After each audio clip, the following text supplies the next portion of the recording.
Good morning বন্ধুরা, তোমরা কেমন আছো? আশা করি তোমরা অনেক ভালো আছো, সুস্থ আছো। আর আমিও ভালো আছি, সুস্থ আছি। বড়দের আশীর্বাদ আর ছোটদের ভালোবাসা নিয়ে আজকে ব্লগটা সকাল থেকে স্টার্ট করলাম। আশা করি তোমাদের ব্লগটা অনেক ভালো লাগবে। আর ব্লগটা তোমরা ফুল দেখো, কার কীরকম লাগছে না লাগছে কমেন্ট করে জানিও। তোমরা আমাকে ভিডিওতে কমেন্ট করলে আমার অনেক ভালো লাগে, ভিডিও করার অনেক আগ্রহ বেড়ে যায়, এনার্জি বেড়ে যায়। আর তোমরা যদি কমেন্ট লাইক না করো মোটেও একদম ভালো লাগে না, মনে হয় হয়তো আমার ভিডিওটা কোথাও না কোথাও খারাপ লেগেছে তোমাদের, তাই হয়তো লাইক করনি, কমেন্ট করনি। এত কষ্ট করে ভিডিও করি, এত কষ্ট করে সারাটা দিন চলে ভিডিও এডিটিং সমস্ত কাজ। একটা ভিডিও করতে কতটা কষ্ট হয়, যারা ভিডিও করে না তারা বুঝতেই পারবে না যেটা কতটা কষ্ট হয়, কতটা পরিশ্রম, কতটা খাটুনি হয়। তো সেই জন্য সবাইকেই বলি যে তোমরা আমার ভিডিওটা অবশ্যই দেখো, এটা তোমাদের কাছে রিকোয়েস্ট।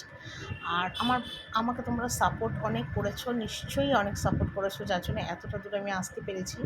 আর তোমরা যদি সাপোর্ট না করতে, ভালো না বাসতে, পাশে না থাকতে, তাহলে হয়তো এতটা দূর আমি ইউটিউবে আসতেই পারতাম না। এই ইউটিউবের জার্নিটা আমার কাছে অনেক কঠিন ছিল, একটা যুদ্ধের মতো ছিল। আজও আমার কাছে এটা কঠিন যুদ্ধের মতো, কেন এখন পুরোপুরিভাবে আমি এখনও সাকসেস পাইনি।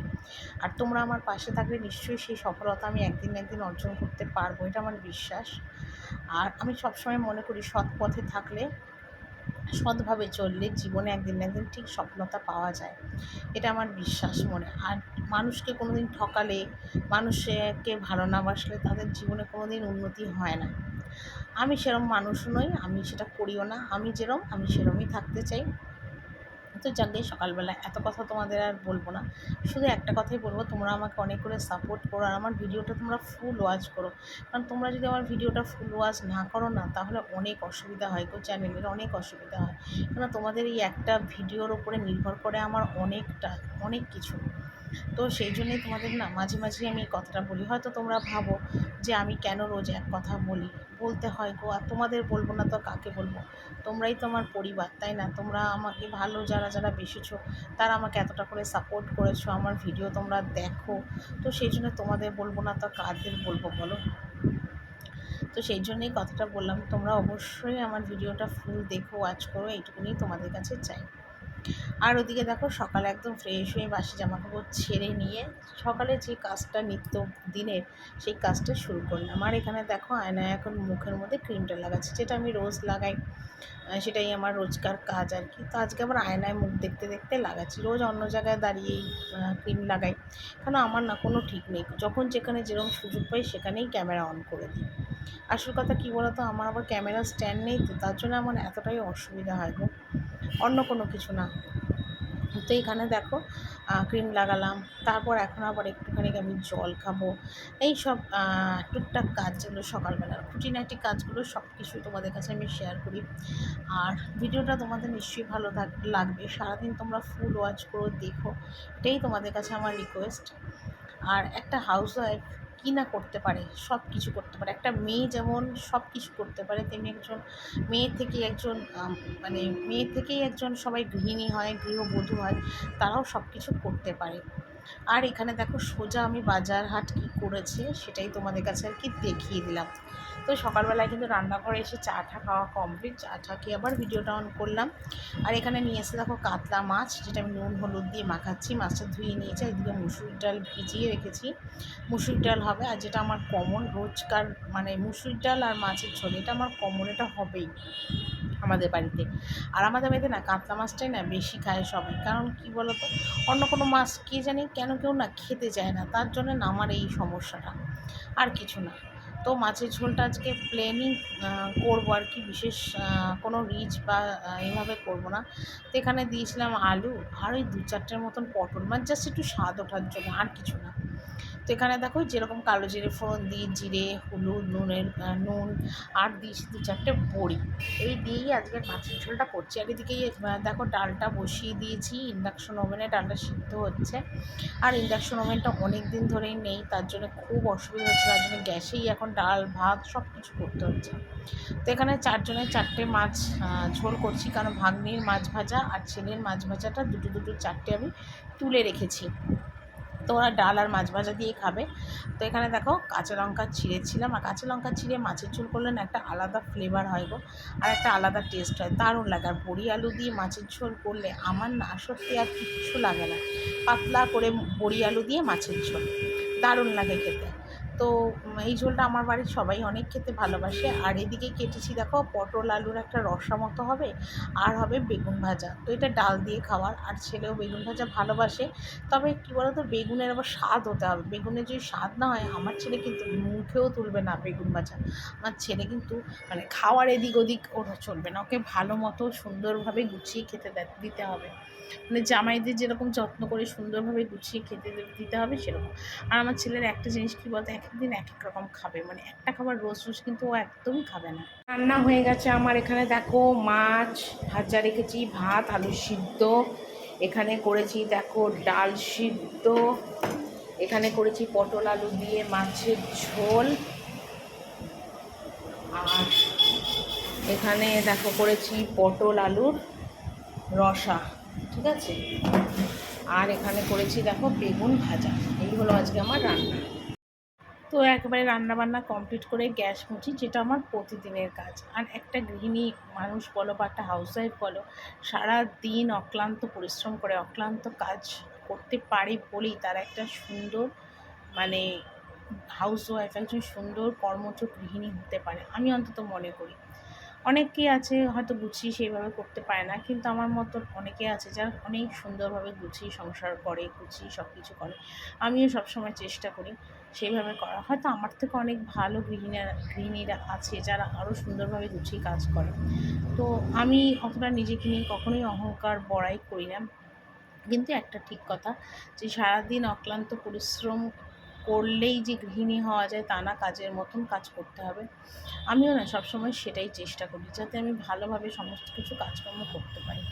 কিন্তু সব কিছু কাজ করার পরেও যদি না উল্টোপাল্টা কেউ বলে যে না আমি কাজই পারি না, তখন না অনেক কষ্ট হয়। তোমরাই বলো না, আমার ভিডিওতে তো তোমাদের কাছে আমার সমস্ত ডেইলি ভিডিওটা শেয়ার করি, ডেইলি লাইফস্টাইলটা শেয়ার করি, কী কাজকর্ম করলাম, কী খেলাম, সবটাই শেয়ার করি। তো তোমরাই বলো না যে আমার কি কাজ কি খুব খারাপ, আমি কি কাজ গুছিয়ে করতে পারি না? তোমরাই আমাকে একটু বলে দাও না প্রশ্নের উত্তরটা, যে আমি ঠিকঠাক সব কিছু করতে পারি কি না। তো এখানে গ্যাসটা মুছলাম, মুছে আবার যাব ওপরে গিয়ে দেখি আবার কী কাজকর্ম আমার জন্য অপেক্ষা করছে। আমার তো কাজ না থাকলেও ভালো লাগে না, আবার কাজ না থাকলে আমি আবার খুঁচিয়ে জানো তো কাজ বার করি, যে না আমাকে কাজগুলো আবার গুছিয়ে করতে হবে। আর আমি না সবসময় আগে থেকে অ্যাডভান্স কাজ গুছিয়ে করে রাখতে ভালোবাসি। কেন বলো তো? মানে কাজ পড়ে থাকলেই পড়ে থাকা হবে, আর শরীর যদি আমার ঠিক থাকে তাহলে কিন্তু আমি সমস্ত কাজ ঠিকঠাকভাবে করে নেবো গো। মানে এটাই আমার সবসময় আর কি মনে হয়। তুই গ্যাস মুছলাম, গ্যাসের ওই দেখো দুটো ছিকগুলো মাজলাম। ওর মধ্যে অনেক সময় ফ্যান পড়ে, তারপরে ডালের জল পড়ে, ফেনা পড়ে, তো সেই জন্য মুছতে লাগে। তো দেখো সেটাই করলাম। আর এদিকে দেখো বেসিন টেসিনগুলো একটু ঘষে মুছে সব পরিষ্কার করে সুন্দরভাবে আর কি গুছিয়ে রাখলাম। রান্নাঘরটা সবসময় ফিটফাট থাকলেই ভালো লাগে। তো এদিকে দেখো এখন আমি ঘর মুছছি, কারণ আমি ওপরের নিচের কাজ করে সোজা চলে এলাম ওপরে, আর এসেই আগে ঘর মোছা শুরু করা। এই যে আমার ঘর আর আমার শাশুড়ি ঘর কিন্তু পাশাপাশি। আর আগেই বারান্দাটা মুছছে, ছেলে আছে আমার ক্যামেরাম্যান, ছেলেকে বললাম তুই একটু ক্যামেরাটা ধরে দে। তো সেই জন্য ক্যামেরাটা ধরে দিচ্ছে, আর আমি পট করে বারান্দাটা মুছে নিচ্ছি। তো এই দিকটা আমরা থাকি, আর ওদিকটা তো এমনি ফাঁকাই থাকে, তবে ওই দিকটায় লোকজন বলতে কি বসার ঘরটা আছে, আরেকটা ঘর আছে, এইগুলো আছে। তো এখানে দেখো ঘরটারগুলো মুছি নিয়ে, আমার ঘরটা এখনও মোছা হয়নি, শাশুড়ি ঘরটা কিন্তু মোছা হয়ে গেছে। শুধু আমার ঘরটা আর আমার এই মানে রাস্তার ধারে যে বারান্দাটা ওটাই কিন্তু মোছা বাকি আছে। ওটা মোছা হয়ে গেলে কিন্তু আমার একদম কাজ আর কি কমপ্লিট হয়ে যাবে, তারপরে আমি সোজা চলে যাবো স্নান করতে।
তো এদিকে কিন্তু আমি ঘর ঠর মুছে নিয়ে জামাটা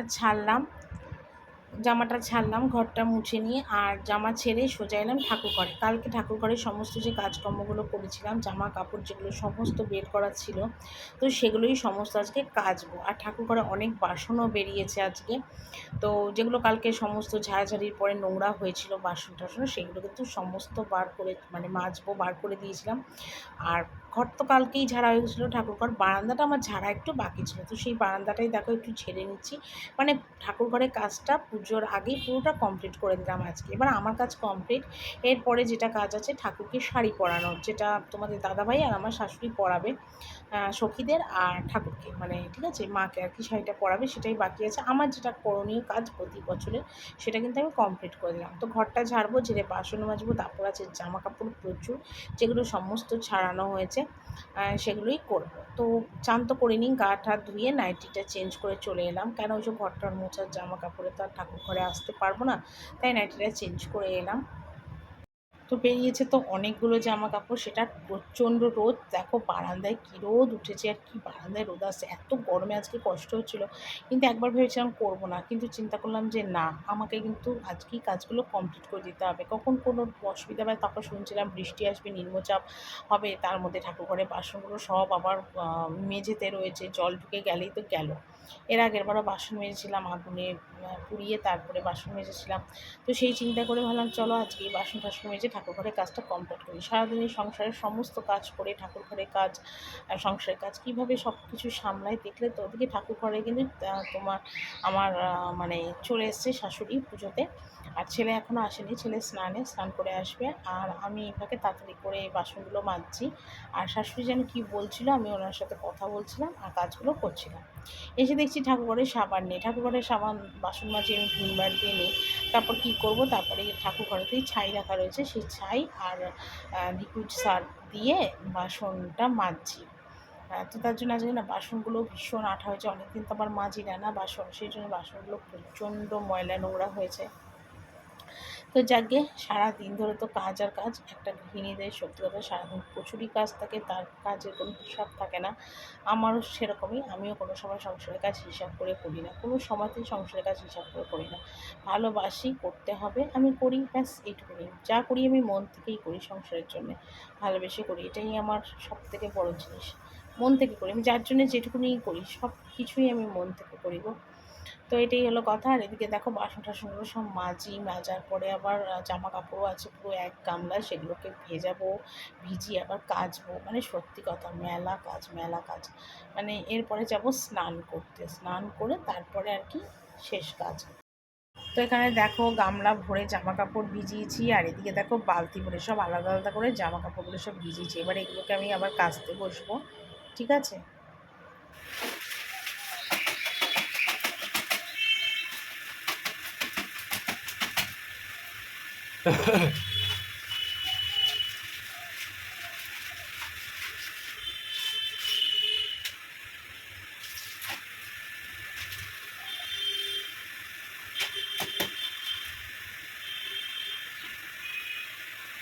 এরগুলো সব থেকে বেশি নোংরা হচ্ছে।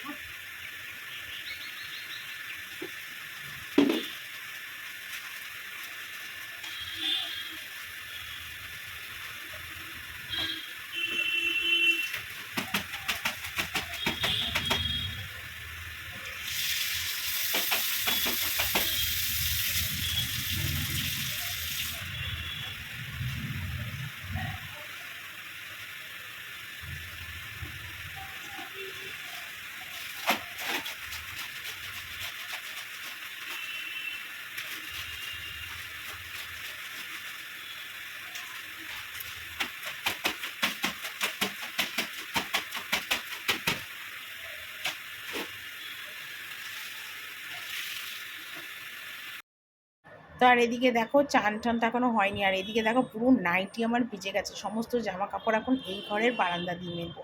একবার ভেবেছিলাম ছাদে মেলবো, কিন্তু ছাদে মেলবো না, কারণ আকাশ একদম কালো মেঘ করে আছে, যখন তখন বৃষ্টি নামবে।